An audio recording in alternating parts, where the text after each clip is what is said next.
Aqui no estúdio agora eu recebo o secretário de Saúde do Estado, Carlos Lula. Secretário, bom dia. Bom dia. Secretário, vamos começar essa nossa conversa atualizando aí os dados em relação à Covid. A gente já deu os números agora, mas que leitura é possível fazer desse momento? A situação hospitalar melhorou, mas ainda temos mais de 34 mil casos ativos. O que isso significa? Significa que a gente tem um número muito alto ainda de casos ativos. A doença ela não está controlada, mas a gente já consegue olhar um cenário um pouco mais otimista, não só no Maranhão, mas no Brasil como um todo. A gente pode dizer que a vacinação, mesmo em patamar ainda pequeno, já consegue surtir efeito. A gente tem um número pequeno ainda de pessoas vacinadas com segunda dose, mas a gente já consegue ver os efeitos da vacinação mesmo com primeira dose. À medida que avança, a gente vai controlando a doença. Isso tem refletido já na queda, a gente tem tido uma queda da mortalidade, a queda dos óbitos por Covid-19 ela tem diminuiu bem na semana passada. A gente acredita agora que a tendência é continuar em queda. E a partir do momento que a gente conseguir vacinar todo mundo, voltar à normalidade, né? É isso que a gente espera. A gente tem tido queda desses indicadores, tanto de casos quanto de óbitos no país. A gente espera que não venha nenhuma nova variante aí que tenha sido um escape à vacinação. Até agora, as vacinas têm se mostrado eficazes, todas elas, em relação a todas as variantes, e têm conseguido controlar a doença. Todas elas é para ficar claro que não tem essa história de escolher vacina não, pelo amor de Deus. Mais de 1.000 pessoas receberam a segunda dose da Covid no drive-thru que voltou aqui no shopping aqui da cidade. Isso significa que essa estratégia, tanto do arraial da vacinação no mês de junho, que é a cara do nosso estado, quanto essa estratégia por exemplo, da dose premiada, tem funcionado mesmo? Tem funcionado. O arraial da vacinação ele foi um sucesso porque conseguiu mobilizar as cidades, né? Conseguiu mobilizar o estado. Depois que a gente iniciou o arraial, a gente saiu, a gente estava o patamar lá embaixo, a gente hoje é um dos estados que mais vacina. Agora a gente tem feito um pedido, Adalberto, esse é o meu pedido pessoal para as pessoas, para tomar a segunda dose, por dois motivos. Primeiro, que você só é considerado vacinado, imunizado, com as 2 doses da vacina. Então, se você quer viajar, se você quer ir para outro país, se você quiser fazer qualquer atitude no futuro que dependa da vacinação contra a Covid-19, você só vai ter lá o seu passaporte se você tiver 2 doses da vacina. Esse é o primeiro ponto. As 2 doses te imunizam e te protegem. Mas mais do que isso, se você toma as 2 doses, você ainda pode ganhar prêmios. A gente vai estar sorteando 700 prêmios de 1.000, 200 de 5.000 e 100 prêmios de 10 mil reais. Então, se você toma as 2 doses, você automaticamente já participa do sorteio e tem a chance de ganhar prêmios aí de até 10 mil reais na sua conta corrente. Eu acho que todo mundo... Já tem gente que está com dinheiro na conta já, né? Já tem gente com dinheiro na conta. Mas olha como são as coisas, Adalberto. A gente já fez 150 sorteios, né? 150 pessoas, então, já receberam seus prêmios. Mas mais de 100 não foram receber. Não foram dar o dado da conta corrente para a gente poder depositar o recurso. Já teve gente que já ganhou 10 mil, nem acreditava que estava ganhando 10 mil reais. Então, a gente faz o pedido, acessa dosepremiada.ma.gov.br. Lá tem o nome de todos os ganhadores, tem gente de todas as cidades do Maranhão, pelo Maranhão, de norte a sul, de leste a oeste, tem gente vencendo. Olhe lá se você não ganhou, se você já tomou as 2 doses, olhe lá se o seu nome não está lá, entre em contato com a gente, tem um dado lá no site, para a gente poder, enfim, fazer o depósito na sua conta corrente desse valor. Secretário, diante da situação que a gente vive agora, em relação à pandemia, já algumas mudanças do ponto de vista da gestão da saúde foram feitas. Por exemplo, a redução dos leitos de Covid já estão sendo reduzidos realmente. A questão do retorno das cirurgias eletivas, eu queria que o senhor falasse sobre isso. Então, a gente retoma, a gente tem um número de cirurgias esse ano bem baixo. Acho que está todo mundo procurando, querendo que retorne. Vai retomar, já tem retomado, né? A gente está retomando ainda no patamar lento. 180 leitos de Covid a gente já desmobilizou para transformar novamente em leito clínico para tratar das outras patologias.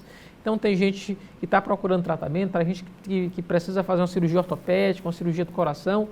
Vai voltar agora com mais segurança, com esses leitos diminuídos. A gente chegou a ter 100% de novo de ocupação no Carlos Macieira só com Covid-19. Isso praticamente já está zerado. A gente não tem mais nada de Covid no Macieira, a gente só vai ter uns outros hospitais, de modo que a gente tenha a condição de voltar às cirurgias eletivas. Então, volta HTO, volta Genésio, volta Macieira, volta aquele Lisboa, que a gente vai estar inaugurando agora lá o centro cirúrgico. Nos próximos dias a gente vai estar inaugurando o centro cirúrgico, ele já está pronto, então semana que vem a gente já deve estar tendo cirurgia eletiva naquela unidade. Então a gente vai ter condição de voltar a isso também e é ótimo porque sinaliza também para as pessoas que a gente está voltando à normalidade e que a gente tem condição de voltar ao sistema de saúde a seu regular funcionamento. Nós estamos ao vivo para todo o estado, inclusive para a Barra do Corda, que teve recentemente uma boa notícia em relação lá ao hospital regional, não é? Isso, Barra do Corda, na verdade, são duas boas notícias. No final do mês agora, a gente vai estar inaugurando a policlínica, né, mais uma policlínica que a gente inaugura, lá em Barra do Corda, e na semana que passou, a gente assinou a ordem de serviço para a construção do Hospital Regional de Barra do Corda. Então a gente deve entregar essa construção ainda no mês de dezembro, um hospital regional com 50 leitos, com 10 leitos de UTI, que vai ter condição de cuidar da região inteira, de todos os municípios. É uma região populosa, uma região grande, faltava a gente ter ali um hospital regional, a gente vai completar todas as regionais de saúde do estado, com pelo menos uma unidade de saúde, uma unidade de atenção, cuidado, no caso, lá em Barra do Corda. Que outras notícias o senhor tem para o interior do estado, já que há uma expectativa aí? A gente tem 2 anos de pandemia, dificuldade, eu imagino, por exemplo, de tocar obras, de finalizar, por exemplo, algumas estruturas necessárias aqui no estado, mas a informação que se tem é que o trabalho não parou, né? Seguindo os protocolos de segurança, mas continua. Que notícia o senhor tem para as pessoas que estão no interior e aguardando com expectativa essas novas estruturas? O trabalho não parou, a gente tem muita obra ainda para inaugurar até o final do ano. A gente tem o Hospital Regional de Pedreiras, a gente tem o Hospital de São Mateus, a gente tem o Hospital de Joselândia, a gente tem outras unidades no interior que a gente está fazendo reforma, a gente está reformando a recepção de todas as unidades de pronto atendimento do interior do estado, deixando elas com a cara nova. A gente tem um hospital do Socorrão de Imperatriz, que a gente está fazendo ao lado do Hospital Macro-Regional. A gente tem o Hospital da Ilha aqui, que a gente deve inaugurar até o final do ano. Então, tem muita coisa ainda que a gente tem para inaugurar daqui até dezembro, transformando nessa maior rede de saúde da história do estado do Maranhão. Uma rede grande, resolutiva, que tem condição de levar cuidado às pessoas e para quem precisa de fato. Secretário, essa pandemia trouxe vários impactos, né? Entre eles o temor das pessoas, por exemplo, quando se anuncia alguma medida como possibilidade de termos o Réveillon no final do ano. As pessoas já ficam pensando, mas será que não está cedo para tomar uma medida como essa? Quais são os dados que balizam, por exemplo, essa projeção de um Réveillon, de um Carnaval do ano que vem, enfim? Quais são os dados científicos, as informações que o comitê tem, por exemplo, para balizar o governador a anunciar situações como essa? Ontem eu participei com o governador da reunião com o ministro Marcelo Queiroga, né? E tem um dado importante que é para a gente projetar isso até o final do ano, que é toda a população adulta está vacinada com 2 doses até o final do ano. Se a gente conseguir isso, e isso de fato impactar ocupação de leitos, diminuição de taxa de letalidade, a gente tendo condição de voltar à normalidade com a doença parando, a gente conseguindo controlar a doença, a gente tem condição de voltar. Mas se isso não acontecer, se eventualmente a gente tiver uma quebra na entrega de vacinas, se a gente não conseguir vacinar todo mundo, a doença não se comportar do jeito que a gente esperava, surgir uma variante que escape a imunidade que as vacinas nos dão, aí é outra história. Eu espero que esse seja o pior cenário, que ele não se concretize, né, que seja apenas uma prospecção, mas que de fato a gente tenha a condição de no fim do ano fazer Réveillon, no início do ano que vem fazer um Carnaval e a gente poder dizer que controlou a doença, venceu a Covid-19 e poder voltar, tentar voltar, né? Porque não volta ao estado que era antes, mas tentar voltar à normalidade de nossas vidas, já andar sem máscara.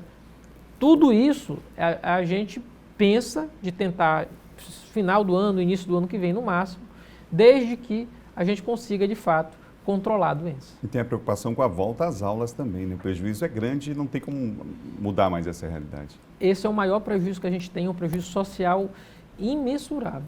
A gente não tem ideia, a gente quer terminar de vacinar com a segunda dose os nossos professores, alguns estados já voltaram, já tiveram retorno às aulas, mas a gente quer aqui vacinar com a segunda dose os nossos professores para poder retornar com segurança. Mas, de fato, esse é um prejuízo que a gente não faz ideia, porque são quase 2 anos. A gente não tem ideia de quantos alunos vão voltar, quantos não vão mais voltar. São 2 anos em que os alunos simplesmente estiveram afastados da sala de aula, né?